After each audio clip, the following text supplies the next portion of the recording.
എല്ലാവർക്കും കോട്ടയം ഫുഡ് ചാനലിലേക്ക് സ്വാഗതം. നമുക്കിന്ന് ക്രിസ്പി ബനാന ഫ്രൈ തയ്യാറാക്കുന്നതെങ്ങനെയാണെന്ന് നോക്കാം. ഞാനിവിടെ എടുത്തിരിക്കുന്നത് 3 ഏത്തപ്പഴമാണ്. ഇത് ചെറിയ കഷ്ണങ്ങളാക്കി മുറിച്ചു വെക്കണം.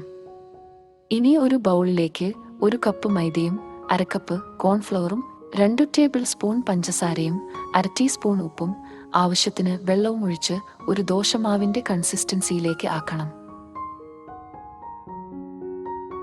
ഇതിലേക്ക് മുറിച്ചുവച്ചിരിക്കുന്ന ഏത്തപ്പഴം ഓരോന്നായി മുക്കിയെടുക്കുക.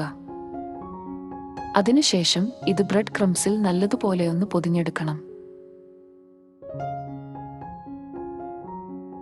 ഇനി ഇത് ചൂടായ എണ്ണയിലിട്ടു 2 വശവും വറുത്തെടുക്കുക.